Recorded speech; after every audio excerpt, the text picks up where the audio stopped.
ಸ್ನೇಹಿತರ ನಮಸ್ಕಾರ. ನಾನು ನಿಮ್ಮ ರಾಕೇಶ್ ಶಾರುಂಡಿ. ಗತಕಾಲದಿಂದಲೂ ಮೈಸೂರು ರಾಜವಂಶಸ್ಥರಿಗೂ ಕರ್ನಾಟಕ ಸರ್ಕಾರಕ್ಕೂ ಹಾವು ಮುಂಗುಸಿಯ ಸಂಬಂಧ. ಇಬ್ಬರ ನಡುವೆ ಹಗ್ಗಜಗ್ಗಾಟ ನಡೆಯುತ್ತಲೇ ಇದೆ. ಚಾಮುಂಡಿ ಬೆಟ್ಟದ ವಿಷಯವಾಗಿ, ಇನ್ನು ಈ ಬೆಂಗಳೂರು ಅರಮನೆಯ ಭೂಮಿಯನ್ನು ಸ್ವಾಧೀನಕ್ಕೆ ಪಡೆದುಕೊಳ್ಳುವ ವಿಷಯವಾಗಿ ಇದೇ ಮೈಸೂರು ರಾಜಮನೆತನಕ್ಕೂ ಕರ್ನಾಟಕ ಸರ್ಕಾರದ ನಡುವೆ ತಿಕ್ಕಾಟ ನಡೆಯುತ್ತಲೇ ಇರುತ್ತೆ. CM ಸಿದ್ದರಾಮಯ್ಯ ಕೂಡ ಈ ಒಡೆಯರ್ ಕುಟುಂಬದ ಕೆಂಗಣ್ಣಿಗೆ ಗುರಿಯಾಗಿಬಿಟ್ಟಿದ್ದಾರೆ. ರಾಜಮಾತೆ ಚಾಮುಂಡೇಶ್ವರಿ ಬೆಟ್ಟ ನಮ್ಮ ಆಸ್ತಿ ಅಂತ ಹೇಳಿ ಖಡಕ್ ಸಂದೇಶವನ್ನು ರವಾನಿಸಿದರೆ, ಇತ್ತ ಸಿಲಿಕಾನ್ ಸಿಟಿಯಲ್ಲಿರೋ ವಿಶಾಲ ಅರಮನೆ ಮೈದಾನದ ಮೇಲೂ ಕೂಡ ಕಣ್ಣಿಟ್ಟವರಿಗೆ ಖಡಕ್ಕಾಗಿ ಚಾಟಿಯನ್ನು ಬೀಸಿದ್ರು. ಇತ್ತ ರಾಜ್ಯ ಸರ್ಕಾರ 20 ವರ್ಷಗಳಿಂದ ವ್ಯಾಜ್ಯವಿರ್ತಕ್ಕಂಥ ಚಾಮುಂಡಿ ಬೆಟ್ಟದ ಜಾಗದ ಮೇಲೂ ಕೂಡ ಚಾಮುಂಡೇಶ್ವರಿ ಕ್ಷೇತ್ರದ ಅಭಿವೃದ್ಧಿ ಪ್ರಾಧಿಕಾರದ ರಚನೆಗೆ ಮುಂದಾಗಿಬಿಟ್ಟಿತ್ತು. ಚಾಮುಂಡಿ ಬೆಟ್ಟದ ಸುತ್ತಲೂ ಸರ್ಕಾರ ಯಾವುದೇ ಕಾಮಗಾರಿ ಕೈಗೊಳ್ಳದಂತೆ ಇದೇ ರಾಜಮಾತೆ ಎಚ್ಚರಿಕೆಯನ್ನು ಕೂಡ ಕೊಟ್ಟಿದ್ದರು. ಇದೆಲ್ಲದರ ನಡುವೆ ಇದೀಗ ಬೆಂಗಳೂರಿನ ಅರಮನೆ ಮೈದಾನದ ಜಾಗದ ವಿವಾದಕ್ಕೆ ಫುಲ್ ಸ್ಟಾಪ್ ಸಿಕ್ಕಿದೆ. ಇಷ್ಟೇ ಅಲ್ಲದೆ ಸುಪ್ರೀಂ ಕೋರ್ಟ್ ಚಾಟಿ ಏಟನ್ನು ಕೂಡ ಕೊಟ್ಟಿದೆ ಕರ್ನಾಟಕ ಸರ್ಕಾರಕ್ಕೆ. ರಾಜಮಾತೆಯ ಕುಟುಂಬಕ್ಕೆ 3,400 ಕೋಟಿ ಕೊಡಿ ಅಂತೇಳಿ ಆದೇಶವನ್ನು ಹೊರಡಿಸಿರೋದು. ಸ್ನೇಹಿತರೆ, ಸಂಬಂಧವಾಗಿ ಡೀಟೇಲ್ ಆಗಿ ಮಾಹಿತಿಯನ್ನು ನೋಡ್ತಾ ಹೋಗೋಣ. ಇದೇ ಬೆಂಗಳೂರು ಅರಮನೆ ಮೈದಾನದ ಭಾಗಶಃ ಭೂಮಿಯನ್ನು ಕರ್ನಾಟಕ ಸರ್ಕಾರ 1994ರಲ್ಲಿ ರಸ್ತೆಗಳ ಅಭಿವೃದ್ಧಿ ಮಾಡಲಿಕ್ಕೋಸ್ಕರ ಸ್ವಾಧೀನಪಡಿಸ್ಕೊಂಡಿತ್ತು. ಈ ಕಾರಣವಾಗಿಯೇ ವರ್ಗಾಯಿಸಬಹುದಾದಂಥ ಅಭಿವೃದ್ಧಿಯ ಹಕ್ಕುಗಳನ್ನು ಅದರ ಅಡಿಯಲ್ಲಿ TDR ಅಡಿಯಲ್ಲಿ 3,400 ಕೋಟಿ ರೂಪಾಯಿಗಳ ಹಣವನ್ನು ಮೈಸೂರು ರಾಜವಂಶಸ್ಥರಾಗಿರ್ತಕ್ಕಂಥ ಶ್ರೀಕಂಠದತ್ತ ಒಡೆಯರವರ ಕಾನೂನುಬದ್ಧ ವಾರಸುದಾರರಿಗೆ ನೀಡಬೇಕು ಅಂತ ಹೇಳಿ ಸುಪ್ರೀಂ ಕೋರ್ಟ್ ಮೇ 22ರಂದು ಸೂಚನೆಯನ್ನು ಕೂಡ ಕೊಟ್ಟಿದೆ. ಇದೇ ವಿಚಾರಕ್ಕೆ ಸಂಬಂಧಪಟ್ಟ ಹಾಗೆ ಕರ್ನಾಟಕ ಸರ್ಕಾರ ಸಲ್ಲಿಸಿದ್ದಂಥ ಎಲ್ಲ ಆಕ್ಷೇಪಣೆಗಳನ್ನು ಕೂಡ ಸುಪ್ರೀಂ ಕೋರ್ಟ್ ತಳ್ಳಿ ಹಾಕಿ ನ್ಯಾಯಮೂರ್ತಿಗಳಾದಂಥ MM ಸುಂದರೇಶ್ ಹಾಗೂ ಅರವಿಂದ್ ಕುಮಾರ್ ಅವರುಳ್ಳಂಥ ಪೀಠ ಇಂಥದ್ದೊಂದು ಮಹತ್ವದ ಆದೇಶವನ್ನು ಹೊರಡಿಸಿದೆ. ಸ್ನೇಹಿತರೆ, ನಿಮಗೊಂದು ಗೊಂದಲ ಇದ್ದೇ ಇರುತ್ತೆ. ಈಗ ಈ ಮೈಸೂರು ಅರಮನೆಯ ಈ ಜಾಗಕ್ಕೆ ಅಷ್ಟೊಂದು ಬೆಲೆ ಇತ್ತಾಗಾದರೆ ಯಾವ ಜಾಗ ವಶಪಡಿಸ್ಕೊಂಡಿದ್ದು ಸರ್ಕಾರ ಅನ್ನೋ ಒಂದು ಗೊಂದಲ. ಬೆಂಗಳೂರು ಅರಮನೆಗೆ ಸೇರಿದಂತಹ 15 ಎಕರೆ 36 ಗುಂಟೆ ಎಕರೆ ಪ್ರದೇಶವನ್ನು ಇದೇ ಕರ್ನಾಟಕ ಸರ್ಕಾರ ಬಳ್ಳಾರಿ ಮತ್ತು ಜೈಮಹಲ್ ರಸ್ತೆಗಳ ಅಭಿವೃದ್ಧಿಗೋಸ್ಕರ 1994ರಲ್ಲಿ ಇದೇ ಕರ್ನಾಟಕ ಸರ್ಕಾರ ಸ್ವಾಧೀನಪಡಿಸ್ಕೊಂಡಿತ್ತು. ಆಗ 15 ಎಕರೆ 36 ಗುಂಟೆ ಎಕರೆ ಜಮೀನಿಗೆ ಸ್ವಾಧೀನಪಡಿಸ್ಕೊಂಡಿದ್ದಂಥ ಭೂಮಿಯ ಆಗಿನ ಬೆಲೆ 11 ಕೋಟಿ ರೂಪಾಯಿ ಅಂತ ಅಂದಾಜು ಮಾಡಲಾಗಿತ್ತು. ಅದರ ವಿರುದ್ಧ ಅಸಮಾಧಾನಗೊಂಡಿದ್ದಂಥ ಮೈಸೂರಿನ ಮಹಾರಾಜರ ಮನೆತನ ಅದರ ವಿರುದ್ಧವಾಗಿ ಕೋರ್ಟ್ನ ಮೊರೆ ಹೋಗ್ತಾರೆ. ಅಷ್ಟೊಂದು ಕಡಿಮೆ ಹಣ ಬೇಡ ಅಂತೇಳಿ ಇತ್ತೀಚೆಗೆ ಅಂದರೆ ಇದೇ ಫೆಬ್ರವರಿಯಲ್ಲಿ ರಾಜ್ಯ ಸರ್ಕಾರಕ್ಕೆ ಮಾರ್ಗದರ್ಶನವನ್ನು ಕೂಡ ನೀಡಿ ರಾಜಮನೆತನಕ್ಕೆ 3,400 ಕೋಟಿ ರೂಪಾಯಿ ಹಣ ಅದರ TDRಗಳನ್ನು ನೀಡುವಂತೆ ಸೂಚನೆಯನ್ನು ಕೂಡ ಕೋರ್ಟ್ ಕೊಟ್ಟಿತ್ತು. ಆದರೆ ಯಾವಾಗ ಕೋರ್ಟ್ ಆ ತೀರ್ಪನ್ನು ಕೊಡ್ತೋ ಅದರ ತೀರ್ಪಿನ ವಿರುದ್ಧವಾಗಿ ಮತ್ತೆ ಪುನರ್ ಪರಿಶೀಲನಾ ಅರ್ಜಿಯನ್ನು ನ್ಯಾಯಾಲಯಕ್ಕೆ ಕರ್ನಾಟಕ ಸರ್ಕಾರ ಸಲ್ಲಿಸಿತ್ತು. ಒಂದು ವೇಳೆ ನ್ಯಾಯಾಲಯದ ಆದೇಶ ಪಾಲನೆ ಮಾಡಲೇಬೇಕು ಅನ್ನೋದಾದರೆ ತಾನು ನ್ಯಾಯಾಲಯಕ್ಕೆ 3,400 ಕೋಟಿ ರೂಪಾಯಿ ಹಣವನ್ನು ಸಲ್ಲಿಸ್ತೀನಿ ಅಂತ ಕರ್ನಾಟಕ ಸರ್ಕಾರ ಕೂಡ ಹೇಳಿತ್ತು. ಸರ್ಕಾರದ ಪರ ವಕೀಲರು ಕೂಡ ಅದೇ ರೀತಿಯಾದಂಥ ವಾದವನ್ನು ಮಂಡಿಸಿದರು. ಆ ಅರ್ಜಿಯ ವಿಚಾರಣೆಯ ತೀರ್ಪು ಈ ಮೇ 22ರಂದು ಹೊರಬಿದ್ದಿದೆ. ಅದರಲ್ಲಿ ಆ ಹಣವನ್ನು ನೇರವಾಗಿ ರಾಜಮನೆತನದವರಿಗೇ ನೀಡಬೇಕು ಅಂತ ಹೇಳಿ ಸುಪ್ರೀಂ ಕೋರ್ಟ್ ಸೂಚನೆಯನ್ನು ಕೊಟ್ಟಿದೆ. ಸ್ನೇಹಿತರೆ, ರಾಜ್ಯ ಸರ್ಕಾರ ನೀಡಿದಂಥ ದಾಖಲೆಗಳ ಪ್ರಕಾರ ಅರಮನೆ ಮೈದಾನದ ಇಂದಿನ ಮೌಲ್ಯವನ್ನು ನೀವು ಲೆಕ್ಕ ಹಾಕಿದರೆ, ಕರ್ನಾಟಕ ಗೌರ್ಮೆಂಟ್ ಕೊಟ್ಟಿರೋದು, ನಿಮ್ಮ ಕುತೂಹಲಕ್ಕೆ ಹೇಳ್ತಾ ಇದ್ದೀನಿ, ಅಚ್ಚರಿ ಆಗಬಹುದು ನಿಮಗೆ.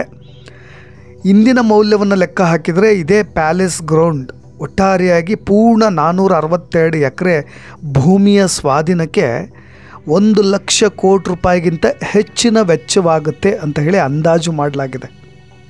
ಈ ಲೆಕ್ಕಾಚಾರವು ಕೋರ್ಟ್ ಆಲೋಚನೆ ವ್ಯಾಪ್ತಿಗೂ ಕೂಡ ಬಂದಿದೆ. ಹಾಗಾಗಿಯೇ ಈ ಥರದ ಒಂದು ನಿರ್ಧಾರಕ್ಕೆ ಕೋರ್ಟ್ ಕೂಡ ಮುಂದಾಗಿರೋದು. ಸುಪ್ರೀಂ ಕೋರ್ಟ್ ಆ ಥರದ ಒಂದು ನಿರ್ಧಾರವನ್ನು ಮಾಡಿರೋದು. ಅಂದರೆ ಸ್ನೇಹಿತರೆ, 2024 ಡಿಸೆಂಬರ್ 10ರಂದು ಸುಪ್ರೀಂ ಕೋರ್ಟ್ ನೀಡಿದ ಆದೇಶದಂತೆ ಇದೀಗ ಅದೇ TDR ವ್ಯಾಲ್ಯೂ ಪ್ರಕಾರ ಬಳ್ಳಾರಿ ರಸ್ತೆಗೆ ಪ್ರತಿ ಚದರ ಮೀಟ್ರಿಗೆ ಎಷ್ಟಾಗುತ್ತೆ ಅಂದರೆ 2,83,500 ರೂಪಾಯಿ. ಹಾಗೂ ಇದೇ ಜೈಮಹಲ್ ರಸ್ತೆಗೆ 2,04,000 ರೂಪಾಯಿ ಅಂತ ಹೇಳಿ ಸುಪ್ರೀಂ ಕೋರ್ಟ್ ನಿಗದಿಪಡಿಸಲಾಗಿದೆ ಲೆಕ್ಕಾಚಾರಗಳ ಪ್ರಕಾರ. ಈ ಅನುಸಾರವಾಗಿ 15 ಎಕರೆ 17.5 ಗುಂಟೆಗಳ ಭೂಮಿಗೆ ಒಟ್ಟು 3,011.7 ಕೋಟಿ ಮೌಲ್ಯದ TDRನ ನೀಡಬೇಕು ಅಂತ ಹೇಳಿ ಕೋರ್ಟ್ ಹೇಳಿರೋದು. 3,400 ಕೋಟಿಗೂ ಮೀರಿದಂಥ TDR ಹಕ್ಕುಗಳನ್ನೇ ನೀಡಬೇಕಾದಂಥ ಸನ್ನಿವೇಶ ಈಗ ರಾಜ್ಯ ಸರ್ಕಾರದ ಸವಾಲಾಗಿರೋದು. ಈಗ ಸರ್ಕಾರ ತಕ್ಷಣವೇ ಸುಪ್ರೀಂ ಕೋರ್ಟ್ ಆದೇಶವನ್ನು ಗೌರವಿಸಿ ಪಾಲನೆ ಮಾಡಲೇಬೇಕು. ಆದರೆ ಈ ಸುಪ್ರೀಂ ಕೋರ್ಟ್ ಆದೇಶದಂತೆ ಈ TDRನ ಹಸ್ತಾಂತರ ಮಾಡುತ್ತಾ ಮತ್ತು ಅದೇ ಕಾನೂನು ಹಾದಿಯಲ್ಲಿ ಇನ್ನೊಂದಿಷ್ಟು ಲೇಟ್ ಮಾಡುತ್ತಾ ಅನ್ನೋದೇ ಸಹಜವಾಗಿ ಎಲ್ರಿಗೂ ಕಾಡ್ತಕ್ಕಂಥ ಪ್ರಶ್ನೆ. ಸ್ನೇಹಿತರೆ, ಕಳೆದ 2 ದಿನಗಳ ಹಿಂದೆ ಇದೇ ಮೈಸೂರು ರಾಜವಂಶಸ್ಥೆ ಪ್ರಮೋದಾದೇವಿ ಒಡೆಯರ್ ಅವರು ತಿರುಮಲದ ವೆಂಕಟೇಶ್ವರ ದೇವಸ್ಥಾನಕ್ಕೆ 2 ಬೃಹತ್ ಬೆಳ್ಳಿ ದೀಪಗಳನ್ನು ಕಾಣಿಕೆಯಾಗಿ ಕೊಟ್ಟಿದ್ದರು. ಈ ದೀಪಗಳು ತಲಾ 50 kg ತೂಕ ಇದ್ವು. ಒಡೆಯರ್ ಕುಟುಂಬ 300 ವರ್ಷಗಳ ಹಿಂದೆ ಇದೇ ತಿರುಪತಿ ದೇವಸ್ಥಾನಕ್ಕೆ ದೀಪಗಳನ್ನು ಇದೇ ರೀತಿ ದಾನ ಮಾಡಿದ್ರಂತೆ. ಆದರೆ ಇಂತಹ ಸತ್ಕಾರ್ಯವನ್ನು ಮಾಡಿದ ನಂತರ ಒಡೆಯರ್ ಕುಟುಂಬಕ್ಕೆ ಒಂದು ಒಳ್ಳೆಯ ಶುಭ ಸುದ್ದಿ ಸಿಕ್ಕಿರೋದು. ಅದನ್ನು ಅವರು ಕೂಡ ವೆಲ್ಕಮ್ ಮಾಡ್ತಾ ಇರೋದು. ಇದೇ ರೀತಿಯಾಗಿ ನಾನು ಇನ್ನೊಂದು ವಿಷಯವನ್ನು ಹೇಳಬೇಕು. ಯಾಕೆ ಅಂದರೆ ಇದರ ಜೊತೆಗೆ ನಾನು ಅದನ್ನು ಕೂಡ ತಳಕ ಹಾಕಿಬಿಡ್ತೇನೆ. ಮೈಸೂರು ಚಾಮುಂಡಿ ಬೆಟ್ಟನೂ ಕೂಡ ವಿವಾದದಲ್ಲಿರೋದು ನಿಮಗೆಲ್ಲ ಗೊತ್ತಿರ್ಬೋದು. ನಾಡಿನ ಅಧಿದೇವತೆ ಶ್ರೀ ಚಾಮುಂಡೇಶ್ವರಿ ನೆಲೆಸಿರ್ತಕ್ಕಂಥ ಚಾಮುಂಡಿ ಬೆಟ್ಟ, ಚಾಮುಂಡೇಶ್ವರಿ ದೇವಾಲಯ ಮತ್ತು ಈಗ ಕರ್ನಾಟಕ ರಾಜ್ಯ ಸರ್ಕಾರ ಹಾಗೂ ಮೈಸೂರು ರಾಜಮನೆತನದ ನಡುವೆ ಯಾಕೆ ಕಾನೂನು ಸಮರ ಉಂಟಾಗಲಿಕ್ಕೆ ಕಾರಣ ಅಂದರೆ ಇದೇ ಚಾಮುಂಡಿ ಬೆಟ್ಟದ ಆಸ್ತಿಯ ವಿವಾದವಾಗಿ. ಮೈಸೂರು ಅರಮನೆಯ ರಾಜಮಾತೆ ಪ್ರಮೋದಾದೇವಿಯವರು ಚಾಮುಂಡಿ ಆಸ್ತಿ ಕುರಿತು ಹೈಕೋರ್ಟ್ ಮೆಟ್ಲು ಕೂಡ ಹೇರಿಬಿಟ್ಟಿದ್ರು. ಕಾನೂನು ಬಾಹಿರವಾಗಿ ರಾಜ್ಯ ಸರ್ಕಾರ ಈ ಅರಮನೆಯ ಆಸ್ತಿಯನ್ನು ಪಡೆದುಕೊಳ್ಳುವ ಹಾಗೂ ರಾಜವಂಶಸ್ಥರ ಹಕ್ಕುಗಳನ್ನು ಕಸಿದುಕೊಳ್ತಕ್ಕಂಥ ಪ್ರಯತ್ನವನ್ನು ಮಾಡ್ತಾ ಇದ್ದಾರೆ ಅಂತ ನೇರ ಆರೋಪ ಮಾಡಿದರು. ಅದರ ಕುರಿತ ಪ್ರೆಸ್ ಮೀಟ್ ಮಾಡಿದ್ದು ನಿಮಗೆ ಗೊತ್ತೇ ಇದೆ. ಅಲ್ಲದೆ ರಾಜ್ಯ ಸರ್ಕಾರ ರಚನೆ ಮಾಡಿರ್ತಕ್ಕಂಥ ಚಾಮುಂಡೇಶ್ವರಿ ಕ್ಷೇತ್ರ ಅಭಿವೃದ್ಧಿ ಪ್ರಾಧಿಕಾರದಲ್ಲೂ ಕೂಡ ರಾಜವಂಶಸ್ಥರನ್ನೇ ಸೇರಿಸಿಲ್ಲ ಅಂತ ಹೇಳಿ ಅವರು ಕೂಡ ಕಿಡಿಕಾರಿದ್ರು. ಚಾಮುಂಡೇಶ್ವರಿ ಕ್ಷೇತ್ರ ಇದೆಯಲ್ವ, ಇದು ಮೈಸೂರು ರಾಜಮನೆತನದ ಖಾಸಗಿ ಆಸ್ತಿ. ಅದರಲ್ಲಿ ಈ ಕರ್ನಾಟಕ ಸರ್ಕಾರ, ಈ ಸಿದ್ದರಾಮಯ್ಯನವರ ಸರ್ಕಾರ ಹಸ್ತಕ್ಷೇಪ ಮಾಡುವ ಅಧಿಕಾರ ಇಲ್ಲ.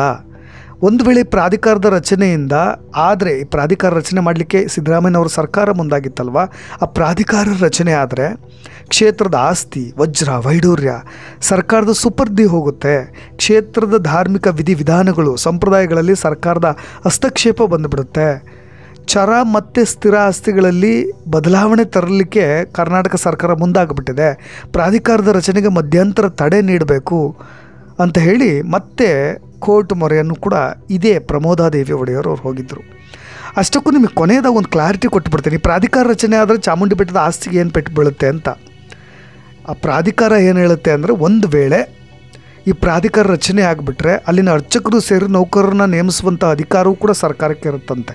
ಬೆಟ್ಟದ ಸಂಪೂರ್ಣ ಸೌಕರ್ಯಗಳ ಬಗ್ಗೆ ಸರ್ಕಾರ ತೀರ್ಮಾನ ತೆಗೆದುಕೊಳ್ಳೋಕೆ ಮುಂದಾಗುತ್ತೆ. ಅಲ್ಲಿನ ರಸ್ತೆ, ಲೈಟ್ಸು, ಕ್ಲೀನ್ ಅಂಗಡಿ, ಮಾರ್ಕೆಟು, ಚರಂಡಿ, ಪೊಲೀಸ್ನವರು, ಹಾಲಿನ ಅಂಗಡಿ, ಮನೋರಂಜನೆ ಕಾರ್ಯಕ್ರಮ ಇವೆಲ್ಲವೂ ಕೂಡ ರಾಜ್ಯ ಸರ್ಕಾರದ ಅಧಿಸೂಚನೆ ಮೇಲೆ ನಡೆಸಲಿಕ್ಕೆ ಅಧಿಕಾರ ಸಿಕ್ಕಂತಾಗುತ್ತೆ. ಚಾಮುಂಡಿ ಪ್ರಾಧಿಕಾರದ ಸ್ವತ್ತನ್ನು ಮಾರಾಟ ಮಾಡುವಂಥ ಅಧಿಕಾರವೂ ಕೂಡ ಸರ್ಕಾರಕ್ಕೆ ಹೋಗಿಬಿಡುತ್ತೆ.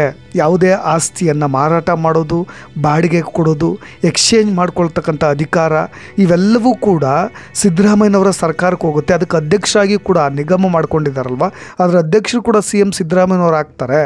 ಈ ಅಧಿಕಾರ ಹೋಗಬಾರ್ದು ಅನ್ನೋ ವಿಷಯವಾಗಿ ಪ್ರಮೋದಾದೇವಿ ಒಡೆಯರ್ ಅವರು ಹೋರಾಟ ಮಾಡಿದರು. ಸ್ನೇಹಿತರೆ, ಒಂದು ಕಡೆ ಚಾಮುಂಡಿ ಬೆಟ್ಟದ ಜಾಗ ಕೊಡೋಕೆ ಸಮಸ್ಯೆ ಇದೆ, ಈಗಲೂ ಕೂಡ ಅದು ಜೀವಂತವಾಗಿದೆ. ಅದರ ಬೆನ್ನಲ್ಲೇ ಈಗ ಅರಮನೆ ಜಾಗಕ್ಕೊಂದು ರಿಲ್ಯಾಕ್ಸ್ ಸಿಕ್ಕಿದೆಯಲ್ಲ, ಅದು ಒಡೆಯರ್ ಕುಟುಂಬಕ್ಕೆ ಒಂದು ಜಸ್ಟ್ ರಿಲ್ಯಾಕ್ಸ್ ಸಿಕ್ಕಂತ ಆಗಿದೆ.